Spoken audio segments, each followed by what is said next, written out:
Welcome to Mick and the Fat Man talking music, life and everything from the 60s through to the noughties.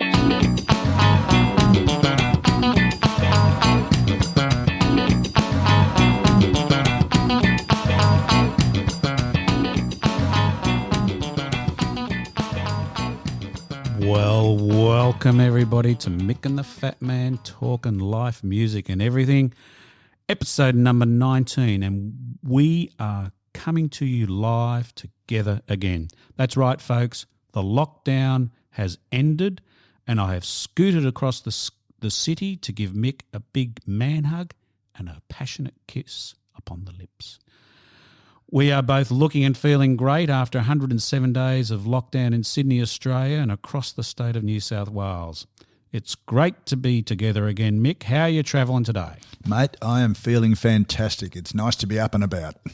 Now, I can see you've clearly had a haircut. I'm hoping you've been to a cafe. You've got yourself a tat, I'm assuming. Have you sung at church? You've purchased some intimate services online or otherwise? Well, I've tried. I'm not very good with online, but I've tried to order them online, so I'll see what happens. Yeah, good luck. Good luck. Yeah, I'm sure you can get an online tat. The tat, I'm not worried about. You know, there's lots of really good tattoo artists up and down the coast, and look, my problem is I've got to work out whether I want big angel wings across my shoulders or a tramp stamp. Or as I would suggest to you, given your last favourite bit of music, Miley Cyrus tattooed across the buttocks. Well, you could. You do like Miley on one and Cyrus on the other, or twerk me. Oh, yeah. Twerk me, baby. Yeah, with the A basically above your anus, I'm thinking. I think that would look the best. Anyway, mate, tell me what you've been listening to this week. Mate, I've been watching a television program, and as you know, don't bother asking me what channel it's on because I have no idea. But it's on one of the streaming channels, and it's a documentary called "Count Me In," and it's about drummers. Ah, that makes sense. Well, you know, the old joke: a drummer is someone who hangs out with musicians. Yeah, it's a cruel joke, but it's cruel but fair. Boom, boom. It's a great program. It uses a lot of historical footage and interviews with current performers, and where they're available, interviews with older with drummers, you know, over the last 50 or 60 years. It talks about such things as John Bonham, how everybody in the 80s wanted to sound like him and be his coke roadie. Well, that was a more selective career choice, but it covers people like Keith Moon, Ringo, Ian Pace from Deep Purple. Yeah. And I'm finding out so much about Ian Pace. He's really great. He's a really good drummer. Gene Krupa. Well, in fact, if I think we talked about Deep Purple live in Tokyo, he's got a whole side. Well, it's not everyone who can keep a crowd entertained for 20 minutes with a bongo, a hi-hat and a couple of cymbals. He's very good. Very good. And look, what I like about this documentary is that it's approaching the issue from the point of view of a fan. So you can see that even the great drummers have their idols. And, you know, you've got someone like Dave Grohl who, you know, by anybody's criteria, he's done really well in two world number one level bands in the Foo Fighters and Nirvana. And he gets on, talks about his favourite drummers, and he's like a kid. He's like us talking about our favourite people. And it's really nice to see. Yeah, I've been watching it as well, and I've enjoyed it. It's honest. It's an inspiring show. You know, it's not putting shit on people. It's just good, honest, good music, good interviews, and some of the old footage of some of the old drummers is really, really interesting, isn't it? Yeah, excellent. Well, I've been listening – by the way, I think it's on Netflix, folks. I'm pretty sure it's on Netflix. In fact, I know it's on Netflix. I've been listening to Bob Evans, the alter ego of the Jebediah frontman Kevin Mitchell. So Jebediah is sort of an indie rock group from the mid-'90s, I think they started. And Bob Evans kicked off, I think, his solo career in 99, and I actually just heard him on the radio the other day, and I'm obviously pretty late to the Bob Evans story because I didn't really know of him, and I heard him on the radio. I thought I must have a listen to him, and he was saying how he chose his name Bob Evans because he's really Kevin Mitchell, and it was written on the front of his T-shirt before he was about to go on to for a live show. So someone said, well, "What are you called?" He said, he looked down on his T-shirt. Bob Evans said, "Bob Evans." So there you go. Anyway, nice music. I think he calls it sort of suburban folk. It's got nice lyrics. Not what you would call confrontational, not what you would call sort of in-depth, but good music, good lyrics, a good muso. Have a listen. Put a link in the show notes. Have a listen to Bob Evans, folks. Mick, I can see it sitting down on the floor. It's almost rattling by itself. That Glowbite school bag you've got something in there that's pretty hot to handle today. You pull it out and lop it out onto the table. What are we going to hear? I thought that this week we might take a look at some rock stars who are no longer with us, and maybe even have a guess in some cases where they might be now, what they might be doing, where their career was heading before they died, and in some cases why we might be better off without them. Fair enough too. All right, so if we're looking at dead people, I was trying to think of a top 40 where we could, an Australian chart year that we could have a bit of a look at, and I settled on 1970, the year that tragically Jimi Hendrix and Janis Joplin died, and we'll talk about it at some point, and joined the 27 Club. So 1970 was both a strong year and a shit year all in one, as so many of them are, particularly in the Australian charts. Right at the very top of the singles was Let It Be. I think it was in the Australian singles charts for about 1,000 years, and followed by the Carpenters. And as we wander down, we can see some of the great songs of our time. There's El Conde Pasa by Simon and Garfunkel. I know Mick's a big fan of Simon and Garfunkel, in particular El Conde Pasa. Knock, Knock, Who's There by Liv Mason. Do you remember? I do remember that. Yeah. Liv Mason. Gee, I don't know whether she's still alive. But, Knock, Knock, Who's There? And then that's number 9. But following closely at number 10, there was a rock singer who had multiple retirements, and his name was John Farnham. But back in the day, he was our Johnny Farnham. And he had big hits like Sadie the Cleaning Lady, but in 1970 it was Raindrops Keep Falling on My Head. And that was a massive top 10 song for the year, number 10 for the entire year. And oddly enough, in a very, very similar genre to Raindrops Keep Falling on My Head, number 11 is Whole Lot of Love by Led Zeppelin. And then we can come down, Mungo Jerry, In the Summertime. That was a great song. I quite like that. And then there's another youthful Australian artist in there, John Williamson with Old Man Emu. And believe it or not, I'm pretty sure he's about to put out another album. That'll be his 87th, I think.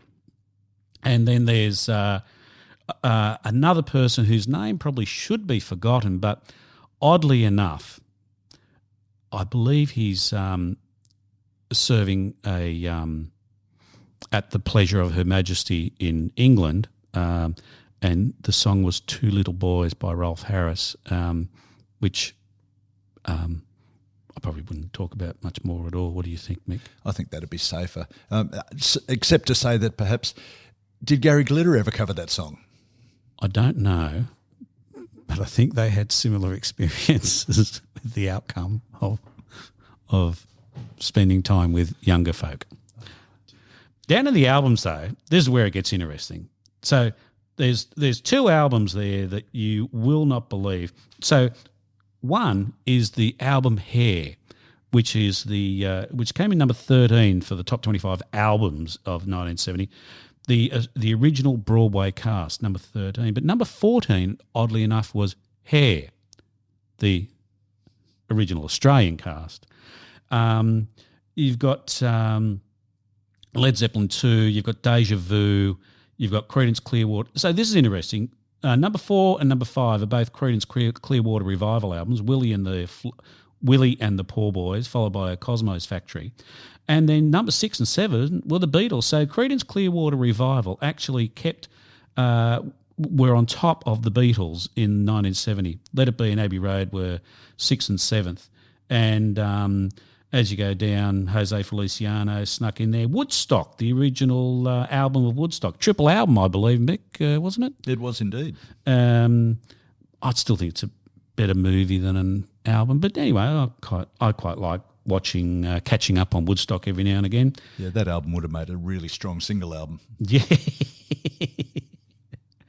And right down the bottom there, number 25, Jethro Tull sneaks in with the album Benefit, which I think is a bit of a surprise. I don't think I've ever listened to all of Benefit. No. It's odd. Anyway, so Mick, that's the charts for you. Let's move on. Let's jump into a few dead folk, or perhaps the concept of death. Yeah, it's get you, doesn't it? Look, it seems trite, but there is a genuine psychological effect of grief when we lose someone of whom we're a fan. Oh, yeah, the stages of grief. Yeah, and it's real because we feel, to greater or lesser degree. Denial. Yeah, well, all of those things. Anger, yeah. Fondling. What's after that? I can't remember now. Eating pate. Yeah. And I think drinking a very light Chardonnay. A lightly wooded Chardonnay, not too much wood. That's if you drink a Chardonnay with too much wood, that will certainly bring the grief back, and you'll go back into denial. Yeah, absolutely. Yeah, so, Kubler-Ross, wasn't it? Yeah, somebody like that. I can't remember her name. Or Margaret Mead. Margaret Mead was did the stages of grief. Yep. Now, because with John Lennon, and yes, absolutely, yes. Leonard Cohen said that music for many people is a substitute for emotion. Yeah, and so in this day and age, when our heroes, when our idols are so easily accessible, photos, TV, images, we can go out and buy their music. There's a sense of ownership when we are a fan of somebody, and it's not just you and I as ordinary humble beings. It's even at the top level. People who are successful themselves can be fans of other people and be quite upset at the loss of those people. Well, when your influencer dies, that girl who got strangled in America, what was her name? Just the other day. I don't know her first name, but I thought it was Perdito. Yeah. Which I thought was funny, and it stuck in my mind only because of it's a variant of perdition. But I mean, she's an American influencer, and it's all over the news in Australia. Yeah. Well, she's influenced. She's influenced a lot of people. Anyway, I think so. Yeah. Yeah. As did Cohen. Who? Jimmy Crochet. Okay.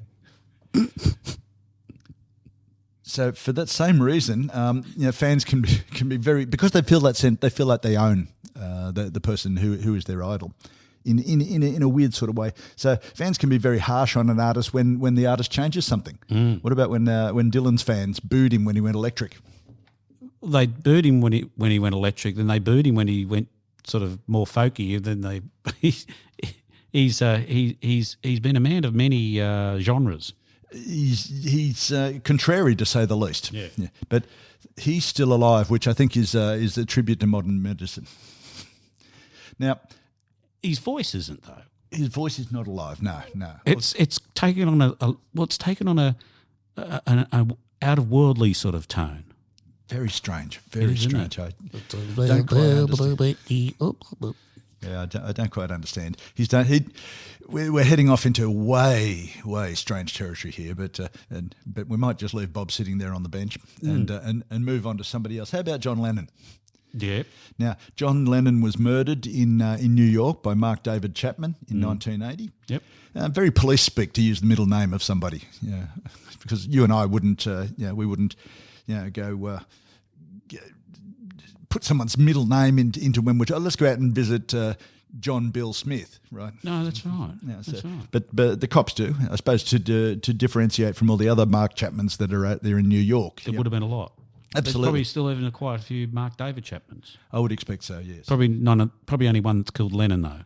Yeah, I don't know if he's still alive, but I think there's a lot of people who would even these days would still be happy to finish the job on him. Oh, No, he finished the job on Lennon. I was going to say he did finish the job. Yeah. Now, look, John Lennon at the time, and this is not a program about John Lennon, but he was getting his life together after he'd had a tumultuous few years after the Beatles split. Done a bit of work, some of which was great, some of which was perhaps not deserving of his talents. He had to fight to get a green card to remain in the USA, and he got that in 1976. He had got involved in some political stances, and he was actively in the Vietnam War protests, and which set him up against some very nasty right wing politicians, Richard Nixon for one. It's hard to say where his music might have gone.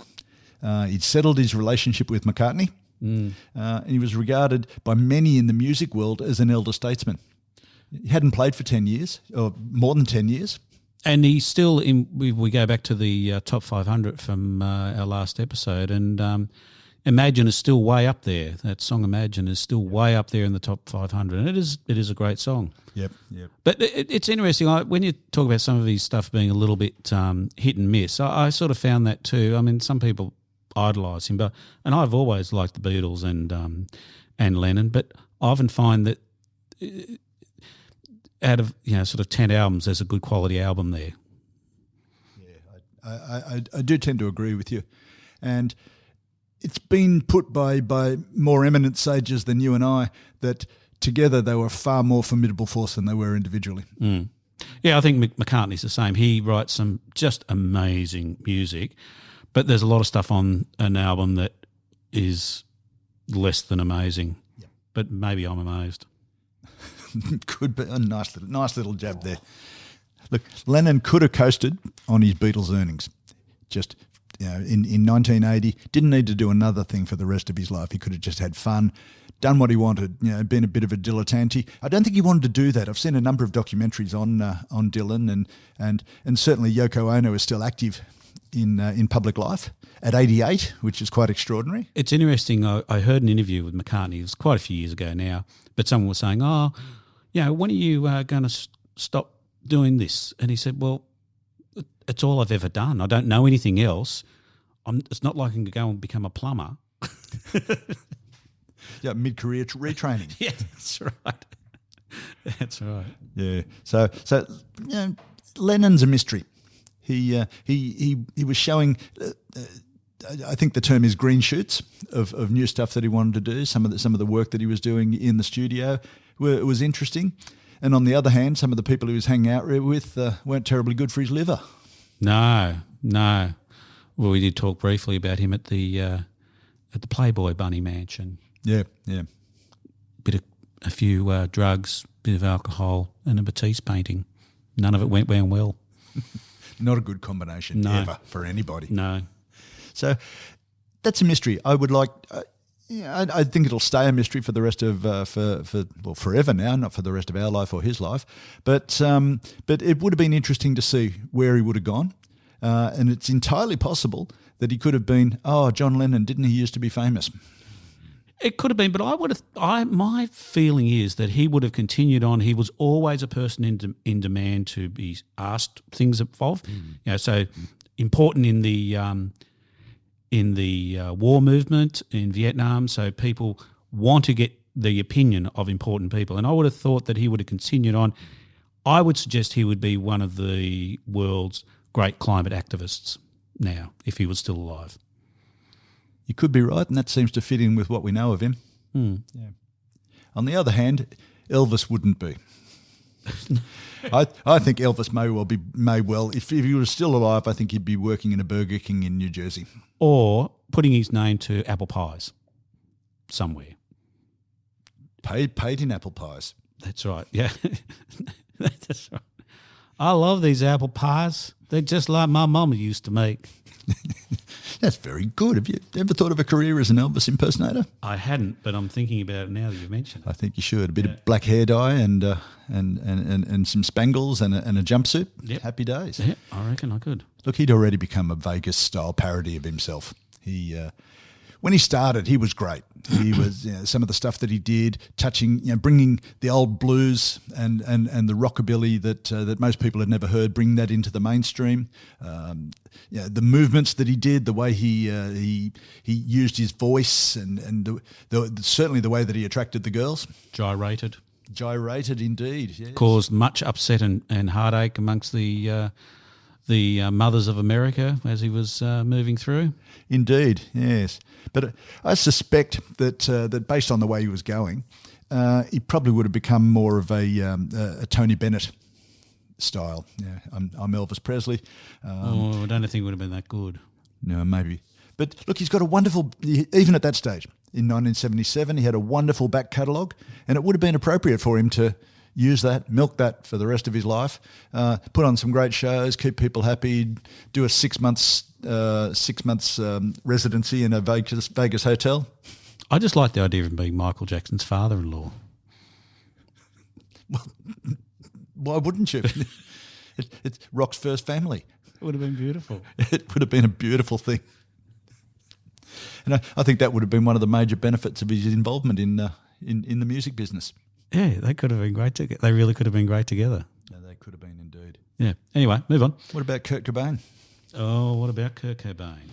Look, he was an interesting sort of guy. How old was he when he died? I think he was 27.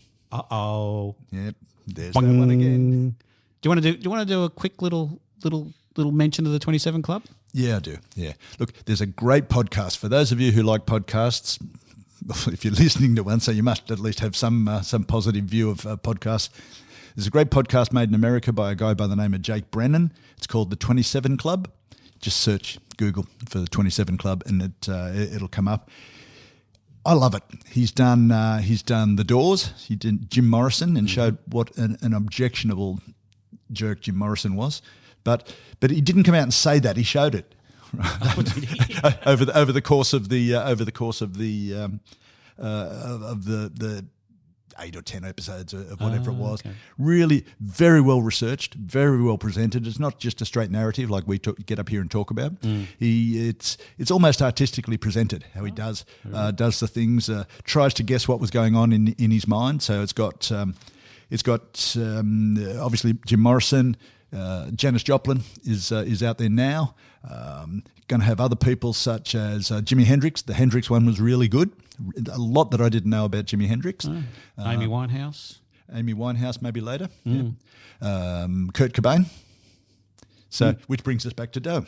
Yeah. Right, me. Yeah. Kurt Cobain. Look, it'd be really interesting to consider.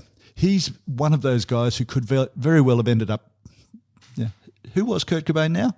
Yeah, it could have ended up that way because he was a man of very great talent, but he through much of his career he was very depressed. He was struggling with the demands of success. He wanted to be successful and had done for all of his life, but he didn't want to be successful at the same time. He didn't want all the people pulling at him in every different direction. He didn't want this, that or the other. Even when Nevermind was a success, he didn't hate the album, but he wasn't fond of it. Really? Yeah. It was very slick and very well produced. You listen to Nevermind and then listen to some of their earlier stuff, and their earlier stuff is a lot rawer. It's just a band in its formation stage, and then comes along Butch Vig, who's a gun producer, produced Nevermind. One of my favourite songs of all time is "Smells Like Teen Spirit." Sure. I just love that song. That You're is not the fantastic. Lone Ranger, No, it's a well-deserved place in anybody's top 100. But he felt that the album itself took the edge out of what they were doing, and made them a pop group rather than what he wanted them to be. So probably a bit of a stretch to call himself a pop group, but anyway. Look, I've got to tell you, I saw Nirvana at the big day out in 1992, and they were fan-bloody-tastic. They were just terrific. Probably one of the loudest shows I've ever seen. Yeah, and I have seen some loud shows that have been loud where I've said, "Oh God, this is awful." probably because the music was. Yeah, every chance. Yeah, but Nirvana was just fantastic. They were so loud, so strong, so driven. You know, it was really. It was in the Horden Pavilion, which it's a boom box. You're inside the bloody boom box. I know it's such a dump.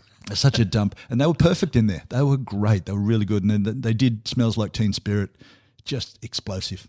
I went there not that long ago to the Horden and saw Boy and Bear there. And I think we've mentioned this before, but they've turned the stage to the other end of the building. So where the stage was, it's now at the opposite end. And it used to be like a stadium style where we used to have the rows running down towards the stage at the front. Yep. They've removed all the middle chairs, so there's nothing in the middle, and there's just seating on either side, so it's just like a big mosh pit in the middle. So if it was a barn before, it's even more of a fucking barn now. Oh my God. Dreadful. Really terrible. But we've seen some fantastic people there. What was all we had? We were poor, and the Horden was all we had, Michael. Made us happy. It made us happy. Aye. Indeed. Again, the obligatory Monty Python reference. Look, In Utero, the album that came after Nevermind, much rawer. He took it right back. You might be surprised to find out that I actually love In Utero a lot more than I like Nevermind. And Nevermind is a fabulous album, particularly that one song.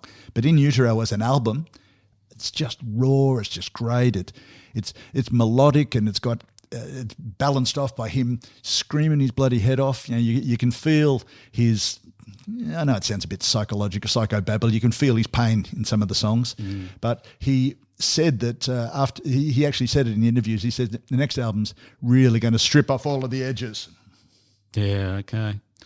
Yeah. So, and I mean, it still remains. I think once again it was way up there in the top 500 of the Rolling Stones top 500. It was. What's the top 10? It was. I think it was in the top 10, wasn't it? I think so. What? Nevermind. Yeah. Oh, number one, I would have thought. No, the top 500 we just talked about. Oh, I see. Oh, sorry. Smells Like Teen Spirit was in the top 10. Yes, that's right. Yeah. So, yeah, it was still a great song.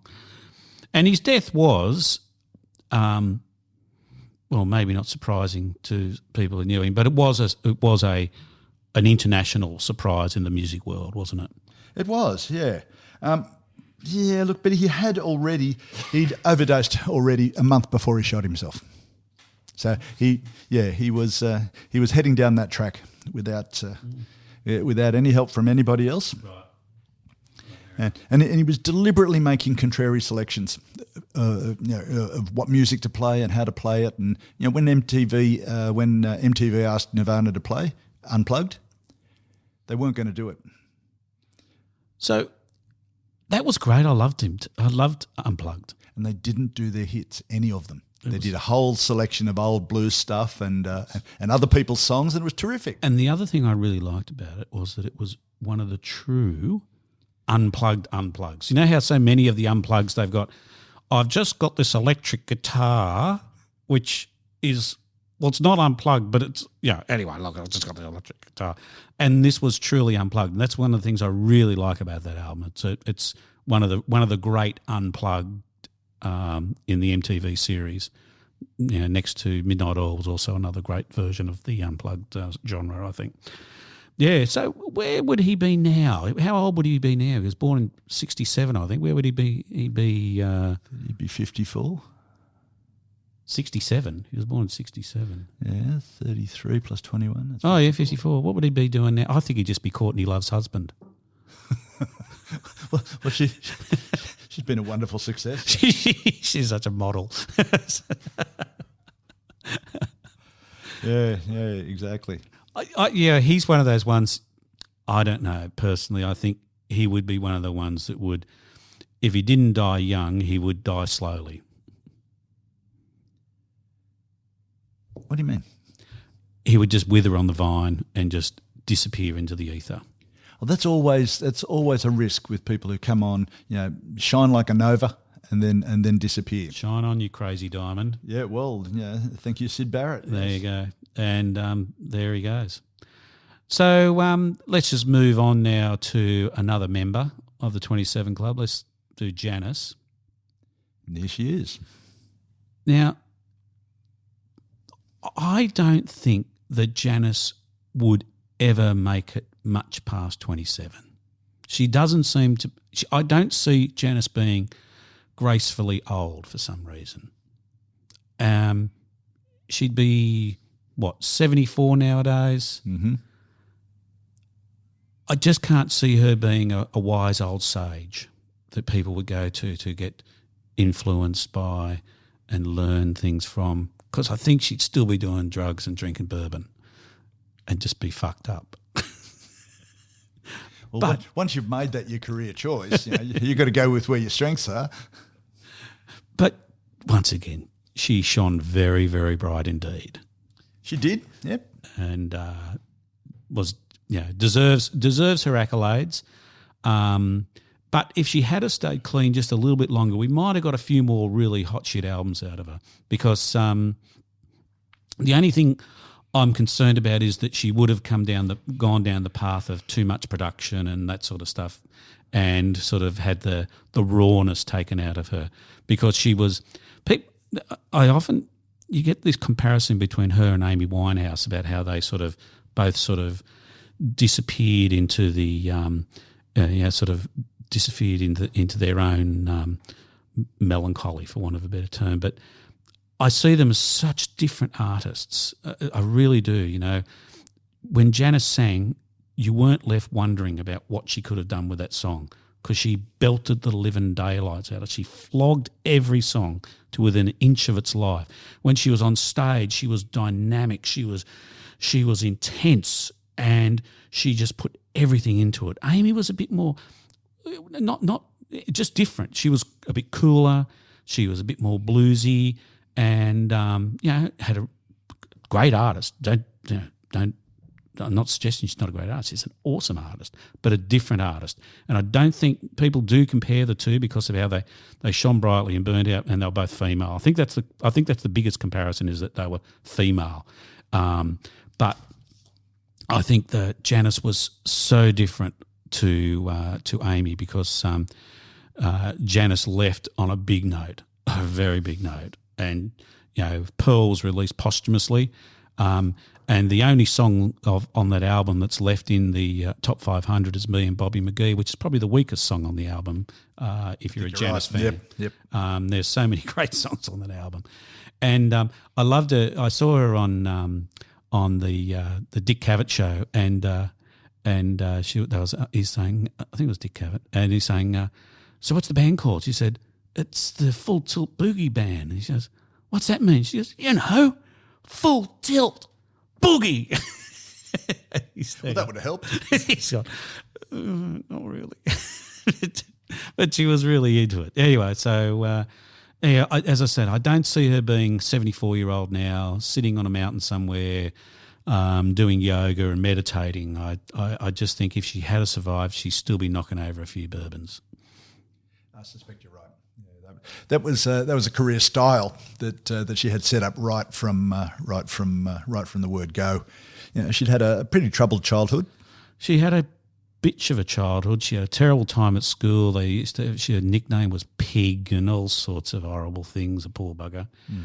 But I tell you what, you would have been eating your words a little bit when you watched her performing, even on television, and seen her, and you think, oh, we taunted that little kid when we were at school, and there she is, one of the most magnificent female rock and roll singers of the era, and belting them out. Died too young, but I would have liked to have seen a couple more albums out of her at least. But anyway, live fast, die young, and leave a good-looking corpse. I'll leave this musician with a tear in my eye. What do you got for us next, Mick? How about Michael Hutchence from In Excess? Now, there's a man who lived the rock and roll dream. He did. Now, he is one that really did style himself on Jim Morrison, didn't he? Oh, even the same clothes. And he saw himself as good as Jim Morrison too. Bit nauseating. Look, they were a great band. There's no two ways about it. Great band. And we saw them lots. Yeah. They were really, really good. And he was good. He was very good. And they never really soared like they did when he was the front man. I don't think. And he was a great front man, and they were a huge band. If he had hung around a little bit longer, they would have been hugest. But he's made his life a complete and utter fucking misery by the looks of things.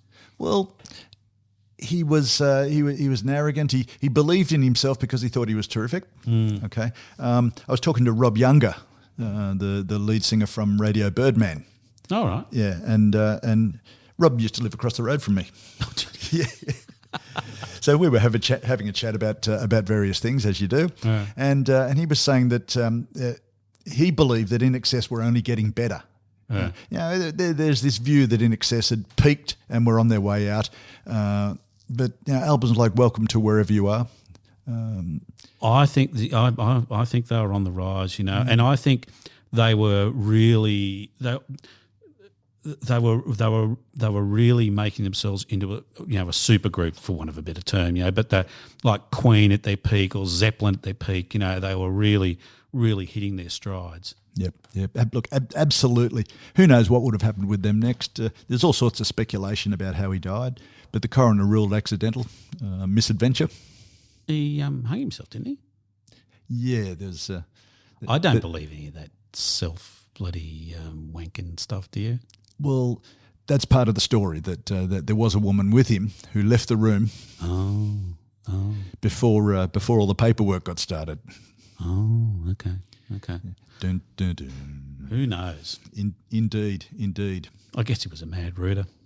Well, that's certainly one of the things he was. He was known to just sort of hold court wherever he was. He'd be sitting in the corner in a lounge chair, and he'd crook his finger at a woman that he wanted to come over and be involved with him. I don't think Bob Geldof liked him very much. No? No. I mean, he did look after his kids for him. Oh, of course, yes, of course. He died. And never seemed to have. He never really said much about them. What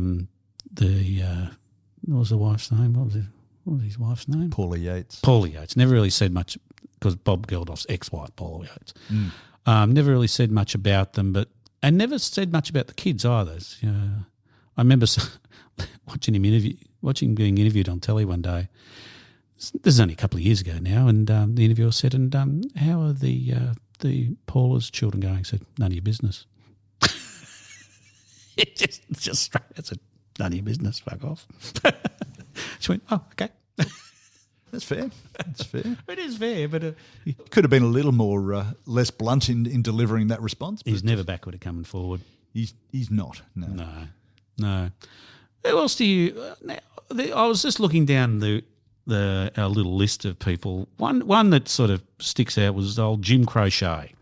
Jim, you don't mess around with Jim. No, you don't. But the reason that the way he died, there was a bit of a commonality to that back in the day, wasn't there? Around that time, there was a lot of plane crashes. Yeah. Planes falling out of the... Was it that artists would go and get a plane deliberately to die? Certainly one way of securing your legacy, isn't it? There's so many people have died falling out of the sky. Well, that's very true. There is. Well, Lynyrd Skynyrd's another good example. They were a big up-and-coming band at the time, and big concerts in the south. Yeah. Storm. In fact, this is such a common story. There's two stories that we've got on our list here, almost exactly the same story. Different people, slightly different years. Lynyrd Skynyrd had to get to the West Coast. Two people. There was two bands. They were on a bill with Aerosmith. Oh yeah. And Aerosmith chickened out. They thought, this weather's no good. We're not happy about going in this plane. And they could have flown there just with the drugs they were using, so they didn't have to buy it. They were already airborne. They were airborne. They were going straight there. Didn't need to worry about the intermediary of an aeroplane. They could have just thrown them in the back of a truck. They would have been fine. But nonetheless, they elected not to get on that very same plane that right? Lynyrd Skynyrd were on. And it's quite extraordinary. How many of them died on that? 3. 3, Yeah. Yeah. And there was who else died in an aeroplane crash? Buddy Holly. Buddy Holly, that's it. Buddy Holly. The day the music died. Yeah. There was a few others back in those days, wasn't there? Well, I'm not an aircraft tragic, so I can't think of all of them. But it was Rocky Mountain's high, though, isn't it? Oh, of course, yes, John Denver, yes. Well, yeah. Look, that's perhaps a little more controversial. Buddy Holly, Big Bopper, and Richie Valens were in a plane. Same deal. Yeah. Storm had to get to another show. Yeah. I know there's a storm. We've got to get to a show. Let's get a small plane. Let's get a small private aeroplane. Oh, good idea, guys. Hey, that'll secure our legend. 1960s plane. What's the safety records like? No good. Doesn't matter. Let's move on, boys. Yeah. So but John Denver, I don't know what they proved, but certainly the story went that he was involved in smoking crack cocaine, which involved a naked flame in a small aircraft in a storm. No, I can't. Good combination of can't things. See a problem. Can't see a problem. Well, and what the plane never had a mechanical problem, I'm assuming. Well, that's obvious because none of the other factors would have impacted that flight at all. No. Oh, okay, that's unfortunate. Yeah, Jim Croce though really died long before he hit his straps, and showed so much promise. Great songs, but he would be one of the great folk artists of the world now. I think there's a very good chance of that. One of the greats. Some of the stuff he left us with, some of the music that he did, and that's on. He's only just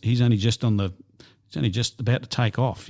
So I mean, he was doing okay, but yeah, he was just taken off, and I think he would have been an amazing artist in the future. Yeah, even some of the songs he's left us with now, Bad Leroy Brown. Everybody knows that song. That's right. Time in a Bottle is just a beautiful love song, and it captures the feel of someone who's away from the person he loves and wants to keep things going, but hasn't got the skills to do that. Yeah. Anyway, that's life. That's the way it goes. Yeah.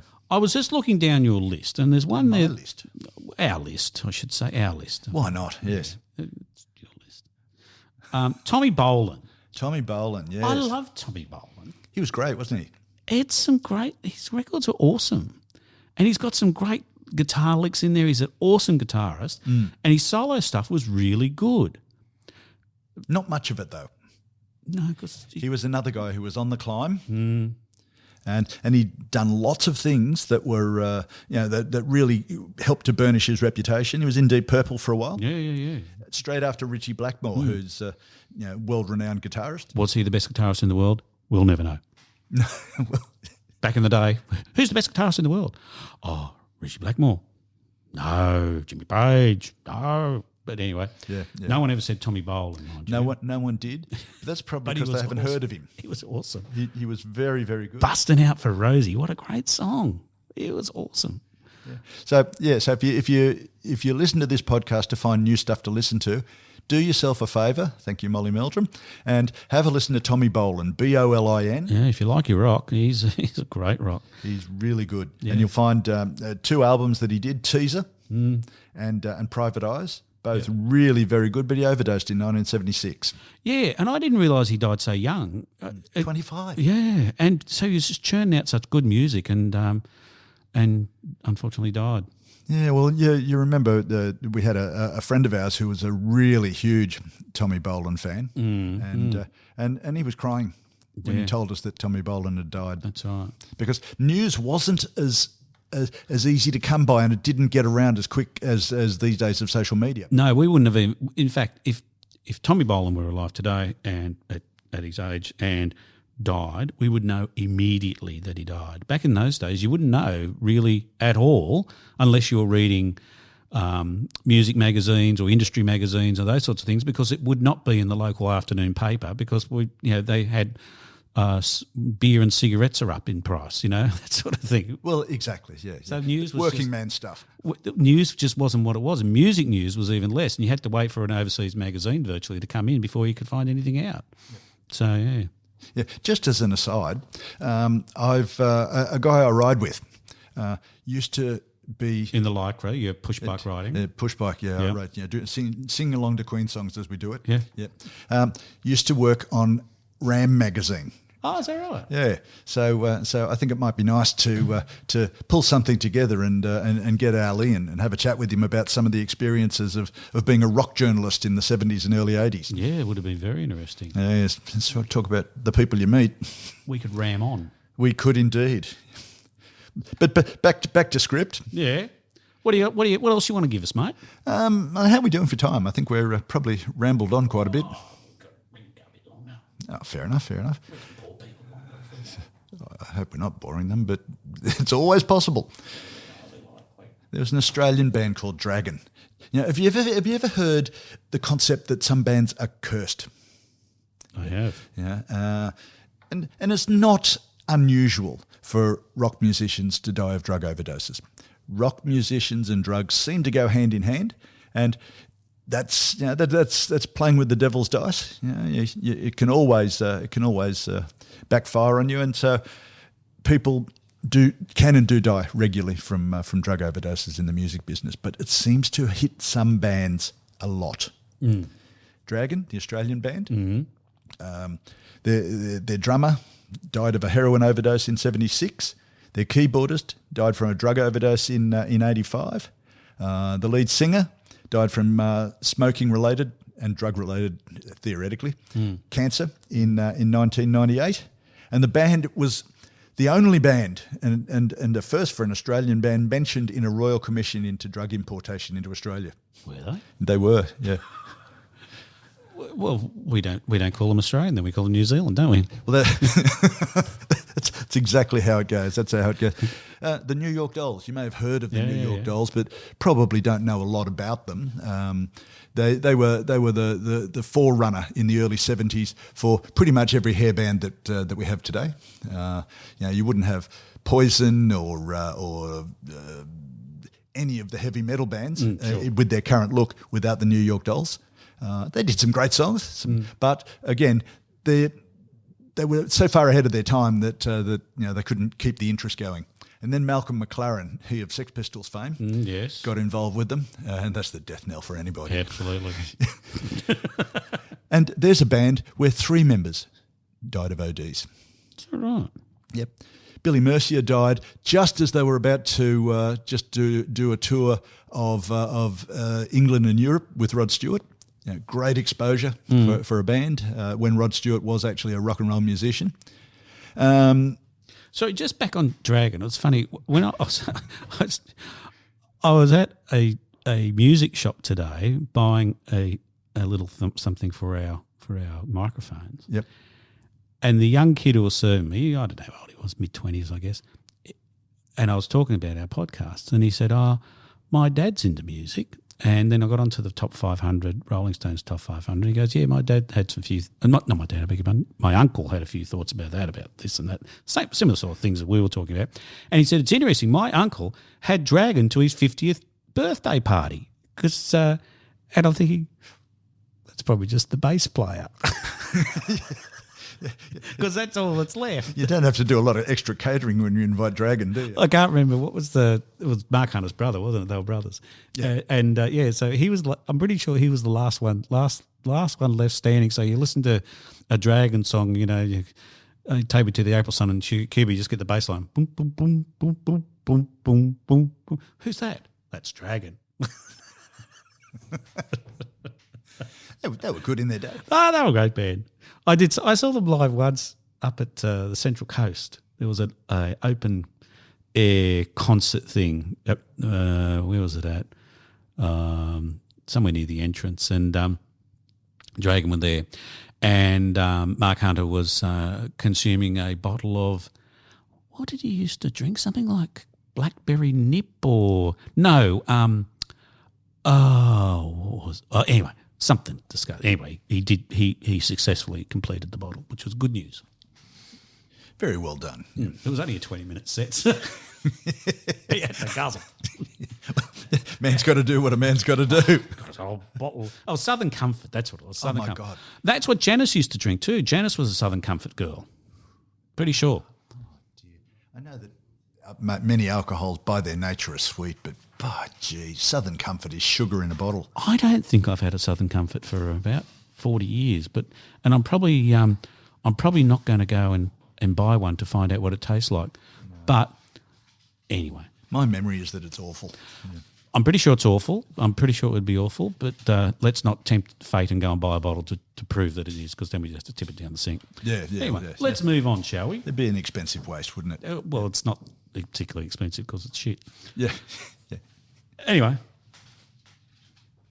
Yeah, well, look, there's so we'll just round out the New York Dolls. I interrupted you with That's all right. That's all right. No problem. The three members of the band all died of drug overdoses, of heroin overdose. All heroin. Yeah.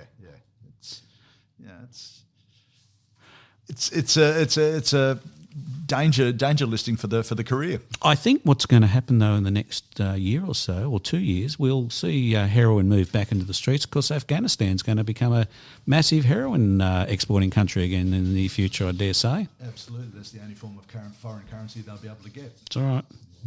So it's always a good stuff. You'll see cheap heroin, but good quality heroin. That's the main thing. You'll get good quality stuff on the streets, not your. That's important. Yeah, that's right. So if you want to take it up, folks, in about a year and a half's time, get onto that Afghanistan stuff. Exactly. Yeah. Now, one thing that we did talk about when we were talking about doing this particular topic was bands that haven't died, but perhaps their careers did. But I was having a look at Status Quo, and you wonder how much of a career you've got left when you end up doing one of your old hit songs for a supermarket chain. Get down, deeper and down. Prices are down at Coles. These bread rolls were $1, now they're 98 cents. Yeah, that's great, Ed. Exactly, but most of the band's dead, and what brought that back to me was Alan Lancaster, who'd been in Australia for quite a number of years. He died the other day. Oh, did he? Yeah, he had a big blue with Francis Rossi, who was the lead singer, and he left the band many years ago, emigrated to Australia, and played in a lot of very popular early bands around the Party Boys. Oh, yeah, that's right. Yeah, so Alan Lancaster was in the Party Boys, and he died of complications from multiple sclerosis. Oh, really? Yeah. Rick Parfitt died in 2016 from complications after surgery, and this is going to keep happening. All of the people that we love are all getting old, as are we. That's why it's good to try and find a bit of new music, Mick. You can't keep listening to Rush forever. I don't know why you put forever in there. Yes. Ian Anderson, didn't die. Jethro Tull fame. He's now a retired gentleman farmer, salmon farmer in Scotland. Oh, is that right? Yeah, and he has been for quite a number of years. He retired, bought a salmon farm, and you see him dressed in his brogues and his waterproofs. Oh, good on him. Yes. You know, a few years ago, when I was in Paris on a holiday, down the street from us, there was a salmon shop. Yeah. And all they sold was smoked salmon. Really? Really. That's it. And you go in there, and it was all very difficult to get to find when the shop was open, because it didn't have any opening hours. And every now and I'd walk past it quite regularly. It'd always be shut. Then one day it was open. I went in there, and this woman had like about 20 different types of salmon. And so I got some wild-caught Spanish salmon and some Norwegian salmon. Norwegian. Ooh. And some caviar. That's what she sold, caviar and salmon. That's right. It's caviar and salmon. That's all she sold. And then so I got some champagne and a baguette and ate it, and it was delicious. Thank you. That's all I want to say. I think that's wonderful. Talk about specialisation. That's what I was thinking. How do you make a living only selling different types of salmon And she had the salmon, like the whole salmon, so she'd slice the salmon beautifully for you, and caviar. That's all there was in the shop. Wow. And it was good. Well, she probably had good product knowledge then. So look, I can't put a link in the show notes because I have no idea where. But no, it wasn't. It was in the 5th arrondissement. If you're in Paris, on Rue Monge, the 5th arrondissement, salmon and caviar shop. And you can sing one of your old favourite songs as you go along, looking for the shop. Yes, probably by someone dead. That's right. You could, just to bring it back to the program. That's right.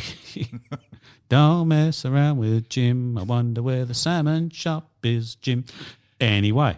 Well, exactly. I think we're probably wearing out our welcome here.